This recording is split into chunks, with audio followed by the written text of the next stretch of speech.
2022 గాంధీ జయంతిని global peace economic సమిట్కు ప్రధానమంత్రి మోదీ గారిని చీఫ్ గెస్ట్గా, అమిత్ షా గారిని గెస్ట్ ఆఫ్ ఆనర్గా 18 పొలిటికల్ పార్టీ లీడర్స్ని ఆహ్వానించి ఆగస్టు 8 హోటల్ లీ మెరిడియన్లో ఈవినింగ్ 6:30 ఇనాగురల్ సమిట్ పెడుతున్నాం. అనేక మంది ఎంపీలు వేరియస్ పొలిటికల్ పార్టీ నుండి ఈ సమిట్కు, తద్వారా నిరుద్యోగులకు ఉద్యోగాలు, కొత్త కంపెనీల ద్వారా ఇన్వెస్ట్మెంట్స్ వస్తాయని మద్దతు తెలుపుతున్నారు. అయితే demonic forces with political agenda, evil forces, they are trying to stop this summit. ఎప్పుడైతే రేవంత్ రెడ్డి తమ్ముడు ఈ సమిట్కి నా పూర్తి మద్దతు ఇస్తున్నానని ప్రకటించాడో ఆయన మీద ఒత్తిడి వచ్చింది. అలాగే వైసీపీ, టీడీపీ, బీఆర్ఎస్ ఎంపీలు ఎప్పుడైతే నన్ను కలిసి కాంగ్రెస్ ఎంపీలు మద్దతు ఇస్తున్నారో వాళ్ళ మీద ఒత్తిడి వస్తుంది. సో దీన్ని ఎక్స్పోజ్ చేయడానికి అవసరమైతే కోర్టు డైరెక్షన్ ద్వారా ఈ సమిట్ని నడపడానికి నేను ఢిల్లీ రావడం జరిగింది.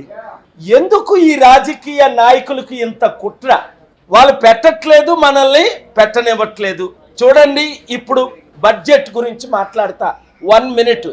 దేశంలో మన 2 రాష్ట్రాలకి ఈ దేశ బడ్జెట్ ఏమిచ్చింది అంటే కాంగ్రెస్ వాళ్ళు గాడిద గుడ్డు అంటున్నారు. పోలవరంకి ఆంధ్రప్రదేశ్ గాడిద గుడ్డు, రైల్వే జోన్కి గాడిద గుడ్డు, స్టీల్ ప్లాంట్ కనీసం మేము 55,000 కోట్లు ట్యాక్స్ కట్టాం, మాకు 600 కోట్లు అంటే గాడిద గుడ్డు. అమరావతి క్యాపిటల్ కట్టడానికి గాడిద గుడ్డు, 15,000 కోట్లు అప్పు ఇవ్వడానికి వరల్డ్ బ్యాంక్ కాంటాక్ట్ చేశారట. చంద్రబాబు నాయుడు గారు, పవన్ కళ్యాణ్, నేను మీకు చెప్పాను కదా, మీకు మిగిలేవి హగ్గులు, కిస్సులు, హ్యాండ్ షేకులు. బడ్జెట్ ఏమి ఎవరని చెప్తే బుద్ధి ఉందా మీకు? చంద్రబాబు పవన్ కళ్యాణ్ కంటే ఆయనకి ఏం తెలీదు, ఎలాగోలాగా ఎమ్మెల్యే అవుదామని ఏ పార్టీలో 10 పార్టీలు మారాడు. మరి చంద్రబాబు నాయుడు గారికి బుద్ధి ఉంది కదా నా మిత్రులు. బిల్ గేట్స్, బిల్ క్లింటన్ నేను పరిచయం చేసింది ఆయన మర్చిపోలేరు కదా. 700 కంపెనీలు నేను 81 నుండి 2014 వరకు తీసుకొచ్చింది హైదరాబాద్ ఆయన మర్చిపోలేరు కదా. ఇప్పటికైనా చంద్రబాబు నాయుడు గారిని నేను రిక్వెస్ట్ చేస్తుంది ఏంటంటే, వీళ్ళు మీరు చెప్పొచ్చి అడుక్కునే కంటే అమ్మా అమ్మా అని భిక్షం అడుక్కున్న వాళ్ళు పెట్టట్లే. అదే చూడండి, నితీష్ కుమార్ అల్టిమేట్ ఇవ్వబోసరికి 60 కోట్లు శాంక్షన్ చేశారు. మీరేమో మరలా జైలుకి వెళ్తాను, ఈసారి 5 నెలలు వెళ్తాను, 52 రోజులు వెళ్ళానని భయంతో మీరు పాదపూజ చేస్తున్నారు. ఎందుకండి భయం? మహాత్మా గాంధీ లాంటి వాళ్ళు జైలుకి వెళ్ళదా? నెల్సన్ మండేలా, మార్టిన్ లూథర్ కింగ్లు జైలుకి వెళ్ళదా? ఎప్పటికైనా తెగించి బయటకు రండి, సమిట్కి మద్దతు ఇవ్వండి. చంద్రబాబు నాయుడు గారు మిమ్మల్ని ముఖ్య అతిథిగా పిలుస్తున్నా, రేవంత్ రెడ్డి గారు కూడా ధైర్యంగా మద్దతు ఇచ్చారు కనుక మరోసారి ఆయన కూడా పిలుస్తున్నా. ఆగస్టు 8ని ఢిల్లీలో లీ మెరిడియన్లో మన సత్తా చూపిద్దాం. అప్పుడు కానీ సమిట్ ఆపితే ఆమరణ నిరాహార దీక్ష చేద్దాం. మన సమిట్ ద్వారా తెలంగాణకి మినిమం 1,00,000 కోట్లు ఇన్వెస్ట్మెంట్స్, 1,00,000 ఉద్యోగాలు, ప్రతి నెల అంటే సంవత్సరానికి 12 లక్షల ఉద్యోగాలు ఎట్లా తీసుకొస్తాం?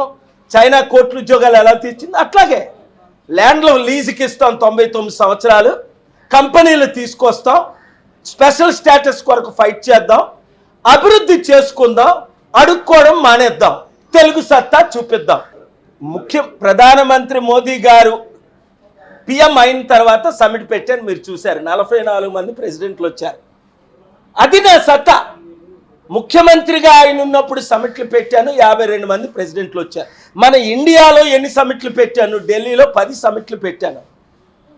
150 నుంచి 350 ఎంపీలు. నిన్న మధు యాస్కి గారు కలిశారు, వారి పేరు మర్చిపోతే అదే చెప్పారు. పాల్ గారు తాజ్ మాన్సింగ్లో దేవగౌడ్ గారు 18 పార్టీ లీడర్స్ వచ్చినప్పుడు 300 ఎంపీల్లో నేను ఒకడిని. మధు యాస్కి గారు కూడా మద్దతు ఇస్తున్నారు. ఎందుకంటే పార్టీలకు, ప్రాంతాలకు, కులాలకు అతీతంగా ఎందుకు ఇప్పుడు పెట్టనివ్వట్లేదు? కారణం ఏంటి? వాళ్ళకి తెలుసు వాళ్ళు ఫెయిల్ అయిపోయారు, నేను సక్సెస్ అవుతాను. నేనేం ఛాలెంజ్ చేస్తున్నాను వీళ్ళకి? I will speak in English for 30 seconds.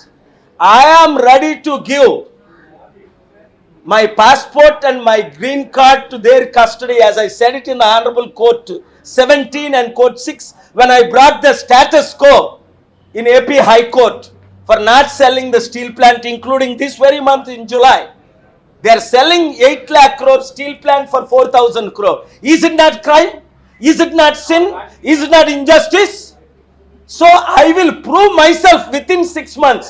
1 lakh crore investment to Andhra Pradesh, 1 lakh crore investment to Telangana, and lakhs of jobs, at least 100 companies for each state. Otherwise, I will never speak again. This is my challenge. I have done it. I can do it. ముఖ్యమంత్రులు నమ్మబట్టే రేవంత్ రెడ్డి తమ్ముడు 3 రోజులు ముఖ్యమంత్రి కాకముందే నా దగ్గరికి వచ్చి, అప్పుడు మదియాస్ గారు ఉన్నారు, ఉత్తమ్ కుమార్ రెడ్డి గారు ఉన్నారు, అనేక మంది లీడర్స్ ఉన్నారు, నన్ను కలిశారు. వారు వచ్చి ఏమన్నారు, సమ్మిట్ పెడదాం, నన్ను ముఖ్యమంత్రి చేయండి. వెంటనే నేను ఆర్జీ గారికి మాట్లాడి అల్టిమేటమ్ కూడా ఇచ్చి, ఈ ఫోన్లో డీటెయిల్స్ ఉన్నాయి, అందుకే నాకు గౌరవం ఇస్తారు, ఎందుకంటే నేను అవి ఎక్స్పోజ్ చేయను మాటలు. సో వారు మద్దతు అడిగిన తర్వాత డిసెంబర్ 13ని కన్ఫర్మ్ చేశారు. జనవరి 29ని మీరు చూశారు, చక్కగా నా ప్రక్కన కూర్చోమంటే లేదు సార్ నేను నిలబడతాను అన్నారు రేవంత్ రెడ్డి తమ్ముడు. పక్కన కూర్చొని మరి ఇన్విటేషన్ ఇచ్చారు.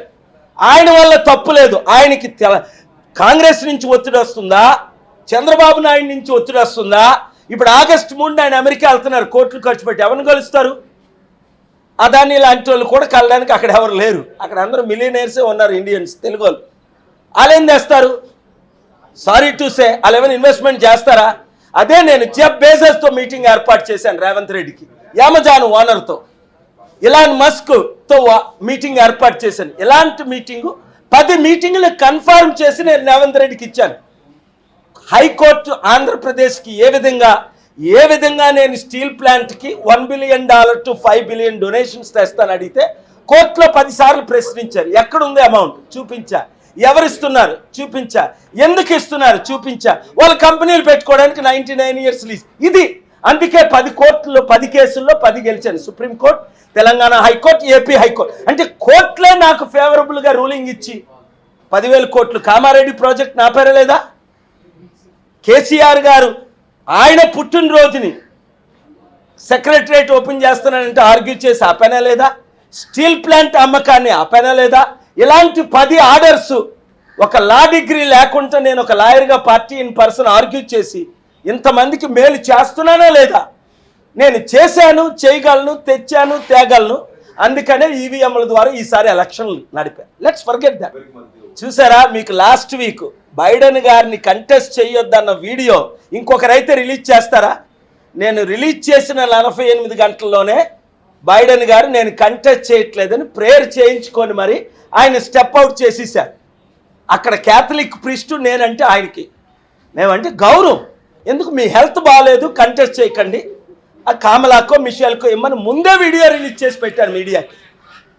చేసిన 48 అవర్స్లో ఆయన కంటెస్ట్ చేయట్లేదు. అయితే జో బైడెన్ గారు హెల్త్ బాగోక టెస్ట్ అప్. ఇప్పుడు కమలా హ్యారిస్ హాఫ్ ఇండియన్, అలాగే Trump vice president JD Vance wife మన తెలుగు అమ్మాయి.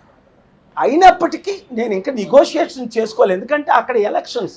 ఇప్పుడే చెప్తున్నాను, 3 నెలల ముందే 3 నుంచి 4 రాష్ట్రాల్లో 50,000 నుంచి 1,00,000 ఓట్లలో గెలుపు ఓటమి. అందులో స్వింగ్ స్టేట్స్ లాంటి విస్కాన్సన్, ఒహాయో, వర్జీనియా, పెన్సిల్వేనియా లాంటి 5-6 స్టేట్లు ఉన్నాయి. ఎలక్షన్ని డిసైడ్ చేసింది 5 కోట్ల ఓట్లు పడినా గెలుపు ఓటమి మాత్రం 50,000 నుంచి 1,00,000. సో అదే ఒహాయోలో నా మీటింగ్కి వాషింగ్టన్ డీసీలో 17 లక్షలు ఎలాగొచ్చారో ఒహాయోలో 1,00,000 మంది వచ్చారు. 50 రాష్ట్రాల్లో 50 లక్షలు వచ్చారు. ఇప్పుడు నేను ఎక్కడ మీటింగ్ పెట్టినా స్టేడియంలు నిండుతాయి. మరి ఇండియాలో ఎందుకున్నా? ఈ దేశాన్ని రక్షించడం లేరు, వడ్డీ కట్టే పరిస్థితి లేదు. తెలంగాణ అప్పు 7 లక్షల కోట్లు అయితే, ఆంధ్ర అప్పు 13 లక్షల కోట్లు అయితే, దేశ అప్పు 240 లక్షల కోట్లు. వడ్డీ కట్టగలుగుతున్నారా? ఇదంతా బబుల్ ఎకానమీ. ఎప్పటికైనా చరిత్రలో మిగిలిపోయింది హీరోగా నేనే. ఈ 10 పార్టీల మాట ఈయన పవన్ కళ్యాణ్ కాదు, ప్యాకేజ్ స్టార్లు మిగిలిపోరు. ఎందుకంటే పవర్ కొరకు ఎవడైనా అమ్ముడుపోయాడు. నేను అమ్ముడుపోయానా? ఇదే మిత్రులు మోదీ గారు నాకు ఎంపీ రాజ్యసభ ఇచ్చి ఫారెన్ మినిస్టర్ ఇస్తానంటే తీసుకున్నానా? మీ ముందే కాదన్నా. పెద్దిరెడ్డి గారు, రూపాలా గారు అందరూ ఉంటుండే. ఎందుకు? ఈ అవినీతి పార్టీలకు అమ్ముడుపోవడానికి సిద్ధం. నేను సేవ చేస్తాను, నన్ను వాడుకోండి. అంతే. డబ్బులు తీసుకొస్తాను, కంపెనీలు తీసుకొస్తాను, అభివృద్ధి చేస్తాను, ఛాలెంజ్ చేసి తెచ్చాను. 1981 నుండి నేను అభివృద్ధికి కృషి చేస్తున్నాను. 89 నుంచి సూపర్ కంపెనీస్ తీసుకొచ్చు. గూగుల్, మైక్రోసాఫ్ట్ ఎవరు తెచ్చారు? ఇదే ఢిల్లీ బిల్ గేట్స్ పేరు వినకముందు చంద్రబాబు నాయుడు గారిని దేవగౌడ్కి ఎవరు పరిచయం చేశారు? అప్పుడు ఆయన ప్రధానమంత్రిగా నేనే కదా. ఇవన్నీ సాక్ష్యాలు రుజువులతో ఉన్నాయి కదా. అందుకనే చంద్రబాబు నాయుడు గారు ఈగోని పక్కన పెట్టి మోదీ పాదాలు మొక్కునే కంటే మనం ఎవడి పాదాలు మొక్క అవసరం లేదు. చంద్రబాబు నాయుడు గారు తెలివైన వారు. ఈ ఆగస్టు 8th ఆయన్ని మీడియా ద్వారా ఇన్వైట్ చేస్తున్నాను. Le Meridien program at 6:30 in the evening. All ఎంపీస్ని, ఆల్ లీడర్స్ని, ఆల్ పొలిటికల్ పార్టీస్ని. If you support, we will be blessed. If you don't support, country will suffer, not myself. But I have decided to continue my fight for the sake of 150 crore precious Indians.